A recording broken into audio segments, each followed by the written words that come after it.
Hi, I'm Steve Playford from Link Group, and I'm taking over today's podcast. The UK Corporate Governance Code is changing, but before these changes come into effect, the Financial Reporting Council, who are responsible for the code, have been holding an open consultation with the wider corporate governance community to ensure that developments taking place are suitable and that companies and boards are fully engaged. As part of this, we had the pleasure of hosting the FRC at two thought leadership events in our Leeds and London offices. So, in this episode, I sat down with David Stiles, who leads the corporate governance and stewardship team at the Financial Reporting Council, to talk us through some of the changes likely to take place, how their consultation's going, and what to expect in the future. The events we held were part of our AHEAD programme for corporate governance professionals. AHEAD is a regular series of in-person events, so if you'd like to find out more and get involved, I'll leave a link in the description. I'm now going to hit play so you can listen back to our conversation. I hope you enjoy it. Right, fine. Okay, good. So, thanks for joining us today, David. We're here to talk about the UK Corporate Governance Code and the changes that are impending after 5 years. 2018 was the last time that there were any changes to the governance code, so probably overdue. But before we get into that, I'd like you to tell us a bit about yourself and also your role at the FRC. Okay. Well, thanks, Steve, and thanks for inviting me. It's good to talk. And Corporate Governance Code is an integral part of the UK's corporate governance framework. I've been at the FRC for around 9 years. Prior to that, I was a civil servant for 30 years. I dealt with a number of issues in the civil service, well, many of them related to company law, direct shareholder rights, directors' pay, those kinds of issues. And I came over as Director of Corporate Governance and Stewardship at the FRC. And what that means is that my team and I are responsible for the UK Corporate Governance Code, applies to the premium listed sector. Also the Stewardship Code, which is a major code for investors, which we've developed over the past 4 or 5 years or so. Also responsible for the Waits Principles. Waits Principles are those principles which apply to large private companies as well. So, got a lot of strings to our bow, and it's interesting work. Fantastic. So specifically, you've been here at our London offices today to speak to our clients about the changes to the UK Corporate Governance Code. So how did that go? And maybe if you could give us a little bit of background about the code, what developments are underway so far, and also why it all matters. Why are you making these changes? We had a good discussion today. It was well received. I think the interesting thing about this consultation on the code is it's not about the obvious headline-grabbing subjects. Often we're talking about shareholder rights, or we're talking about directors' remuneration, or we're talking about other sort of issues around governance, particularly when there's been some sort of corporate failure. What we don't often talk about are issues such as internal control, risk, audit, and assurance. As I said, they're not the ones that have been sparking attention over the years, and perhaps they should have done, because every time we see corporate failures, there's an urgency about doing something about them, and actually that is the background to why we're revising the code at this point. You referred to the fact that the last revision was in 2018, so obviously the consultation took place before that.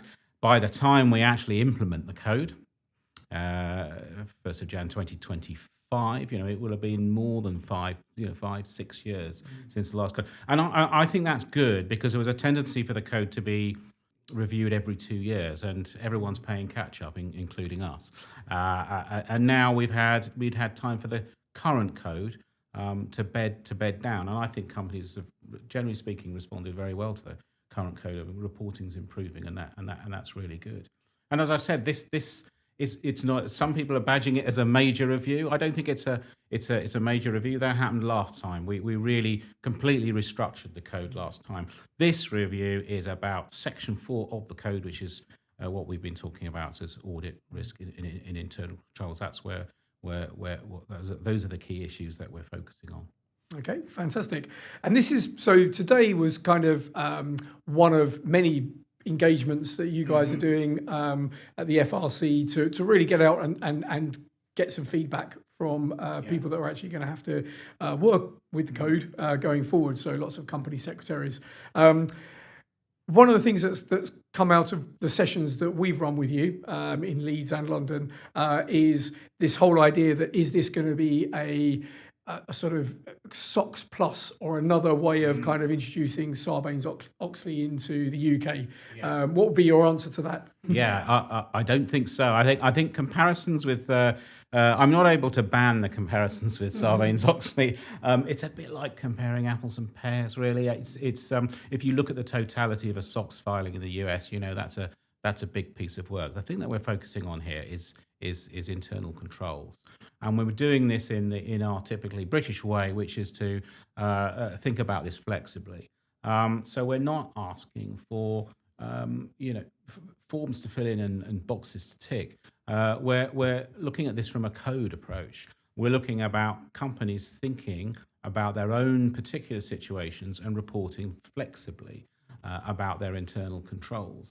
And there's some sort of meaty questions in the code about how that's done, because we have to strike a balance between not overburdening companies in asking them to report about absolutely everything, and that's where the key point about materiality comes in when we're thinking about internal controls, but also providing decision useful information to investors as well, because investors use this information for a wide variety of reasons.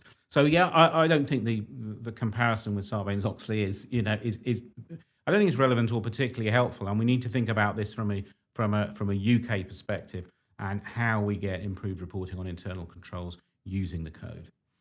Excellent. And I love the way that you described it as the British approach. And I find that comply or explain is a very British kind of thing. I think we're pretty well behaved people overall. But some people, and certainly there's been talk about maybe some of the proxy advisors, almost like sort of treating it as more like a comply or else situation, which I don't think it is meant to be. But how would you sort of, if you're a company secretary or a CEO or a CFO, and you feel that way, that it does feel a little bit like comply or else, how would you address that? Well, it certainly isn't comply or else. It is comply or explain, and it's been like that since the original Cadbury Code in 1992. And our focus is to get it working better. But I realise that there are some constraints out there. But over the past 3 years, we've seen companies much more willing to declare non-compliance with the code. Now, you'd think that as a regulator, we'd be unhappy about that. Quite the reverse. We think that's a good thing, because it tells us that companies are being more willing to say that they do not comply and providing an explanation about why that takes place. And it's a good quality explanation that improves transparency, gets investors better information. And we've seen that happen. We've also put out guidance, February 22, I think we did, on what a good explanation looks like. And people have told us they find that extremely helpful as well. So I think that companies, clearly there's a bit of relationship building that needs to go on between companies and proxy advisors and, in fact, investors, because, of course, proxy, they're the clients of proxy advisors, and of course proxy advisors give advice in different ways. It's not all uniform, and of course investors think about company governance and decision making on ESG, etc., in different ways. So I realise that it can seem a bit of a minefield, but we're pushing for comply or explain to work better. We have actually done some research on the role of proxy advisors. It's a really good, broad and deep analysis of the advice. I suggest you go onto our website where that will be available. I think that people will recognise some of the approaches that are recognised in that research, but also it's a bit of more of a nuanced situation as well, and we're really interested in the response to that research, because clearly it's a live issue, and it's been a live issue, as I explained to someone the other day, for how long have I been involved in corporate governance? Instead of 15 years now. I think I was talked about proxy advisor on day one. So it's not gone away, but at least we've been able to approach this from a flexible point of view in part of the code and do some research, and we hope that people find that helpful. Yep, fantastic. And so from the sound of it, you don't really think that there are going to be any particularly contentious issues from the work you've done so far and the reaction that you've had from during the consultation period? No really contentious issues, but it's a genuine consultation. And I said there's some sort of meaty questions about when it comes to internal controls, to what extent do the board reveal their deliberations? That's quite a difficult one, and I've just referred to that. It's a question of getting that balance right between the deliberations, the decisions they have to make about what is material, what is a material risk, and how they disclose, how they deal with that and disclose that, and getting proper information or effective information to investors. So yeah, there are some difficult issues there, but we've said in the consultation that we don't know the precise answers quite yet. We put a proposal forward, but we're really willing to listen to what people say. The other thing that's going to prove very helpful to people is the guidance that comes with the code, because at the minute the guidance is quite disparate. We've got the board effectiveness guidance, the internal control and risk guidance, we've got the audit committee guidance. What we want to do is consolidate all of that, make it coherent, introduce new elements to help companies with the new code. That won't be released cold. That will come out after our proper deliberations over the summer. We will socialize that guidance before we publish it. We will get a bit more, we'll do a bit more engagement on that to make sure we get that right. Excellent. Okay, so, and obviously this is a consultation, as you've said, and I think the events that we've run, and I think you'll obviously be doing many more and engaging with people through a lot of other platforms over the next few months. But how else can people get more involved? People that are listening to this, and they want to sort of feed back directly to you or talk to you or your colleagues about, how they feel about the proposed changes. How can they get more involved in that conversation? Well, we're not ivory tower regulators. We're happy to talk to people at any time, so they can email us or they can email inquiries at the FRC or get in touch with our stakeholder engagement team at the FRC. Perhaps some companies or organizations actually would like us to host an event about it, and we'll certainly consider all of that. I mean, we've got a whole raft of events over the summer, and I'm sure we've got room for a couple more if that wants to happen. Fantastic. David, thank you so much for coming in and speaking to our clients today, but also coming in and doing this podcast as well. Really appreciate it. And good luck with the consultation period and the changes to the code. Thanks very much indeed, Steve. I just encourage everyone who's listening to reply to the consultation. We take all the replies seriously and we consider them all. And it's not without that really quality input that we're able to sort of develop the policy and get the code right. And that's a wrap. A huge thank you to David for taking the time to talk to us, and to the team at the FRC for coming to present at our events. If you'd like to find out about the FRC and the changes to the UK Corporate Governance Code, you can go to their website at frc.org.uk, where you can access a range of information.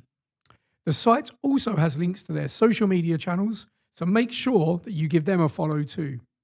I've linked their website in the description of this episode. Thanks for tuning in. If you found this episode useful, make sure that you hit the subscribe button on whatever platform you're listening to us on. Thank you very much. See you soon.